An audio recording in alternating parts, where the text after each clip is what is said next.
Alright, so it's been a long time since I've just sort of sat down and done a video face to face with you guys without script or without an MI or anything sort of medical school related. And I kind of wanted to do a sit down and talk video because we haven't done a lot of those in a while, just because it's been really hectic for you guys as well. Like, you've done amazingly, it's been a difficult period, BMAT, UCAT, MMIs, it's been hectic, and I think it's time we sat down and did a bit of a catch-up video. So hopefully it's still going to be useful. I'm going to talk a little bit about 3 years of med school because it's been quite a journey and it's not all been brilliant. There've definitely been some low points and I want to focus on those low points for videos. So yeah, sit down, cup of tea, whatever you want. And if that sounds like a good idea to you, let's get straight into the video.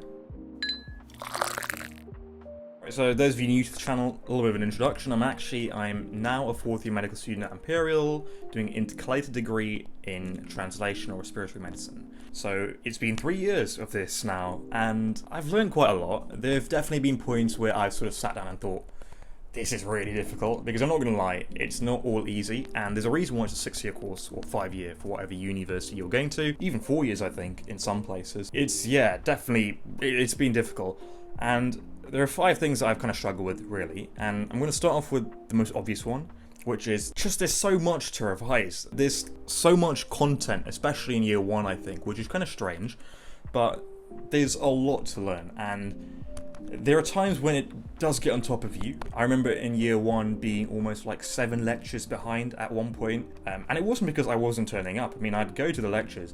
Well, they were online lectures because it was COVID. I turned up to the online lectures, I think most of them. I only missed one, but I'd still somehow found myself 7 lectures behind, which is crazy. I think it was because in some lectures I would be sitting there, but I would be going through the rest of the previous lecture that I just hadn't caught up on. And that kind of is a vicious feedback cycle, because then the more lectures that you kind of miss, sort of have to catch up on, the more lectures that you miss because you're catching up on the previous lectures, and then it just gets on top of you. Now, I don't want to scare any of you with this. In years 2 and 3, it's actually really easy to be on top of things, but it's just a big jump, you know, and in school you don't have to put nearly as much effort as into being on top of things. You know, in school, you just turn up to each lesson and you're on top of it. You know, there's not much to really do when you get home. But you'll realize in med school that you do need to do a fair bit of work behind the scenes, so not just in lectures, but you do need to do a fair amount of work when you go back to your dorms or rooms or home or wherever. There's definitely that amount of thing, and you can feel like you're that one person who just hasn't caught up with it, but believe me, everyone else in the year group is also struggling. Like, everyone falls behind in year 1. It's a ritual in med school. Everyone will go through it, you will fall behind once, and you'll catch up, and you'll learn lessons from it, and it won't happen to you again probably. Or it might.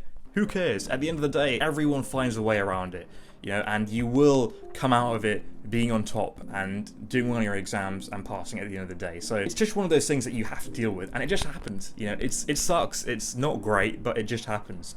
But also the second thing I want to talk about is your personal health, because like, it is so easy to just neglect everything else and make your world a study, flashcard, revision-filled world. And it's the worst thing you can do, you know. Your mental health and also your physical health, which people neglect a lot more, I think, is really important. So really make sure you keep doing things that make you fit, almost, and clear your mind. Whether it's going to the gym or playing football at society, whatever it is that keeps you active, keep doing it, because at the end of the day, if you neglect your physical health, nothing else is going to work for you. So really make sure to keep doing what you're doing. You don't need to, you know, go and do a marathon every week. Simple things, whether it's going to the gym for an hour a day, or going for a couple of walks a day, or going for a run every 3 days. Whatever makes it work for you, keep doing it.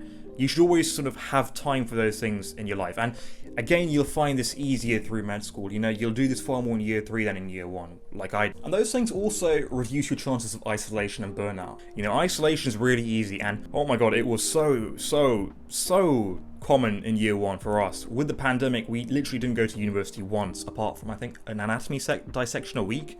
That was all we went in for, like once every 2 weeks. So it's so easy to get isolated if you just surround yourself in textbooks. And again, that's the worst thing.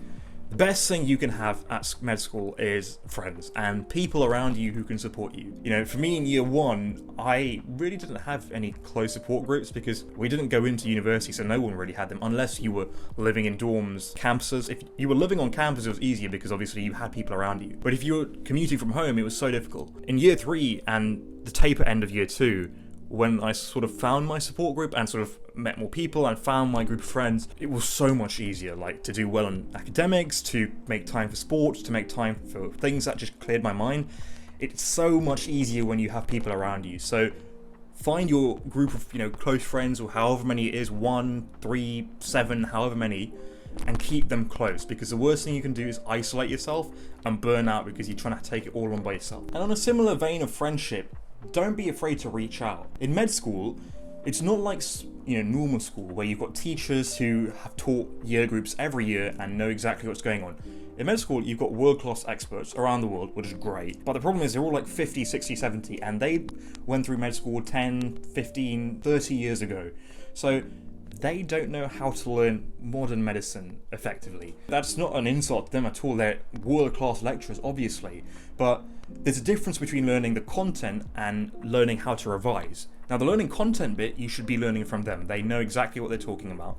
But learning how to revise, the strategies to learn these content, revision flashcards, those kind of things, definitely reach out to older years. They are your support network in med school, whether it's on WhatsApp, email, in person.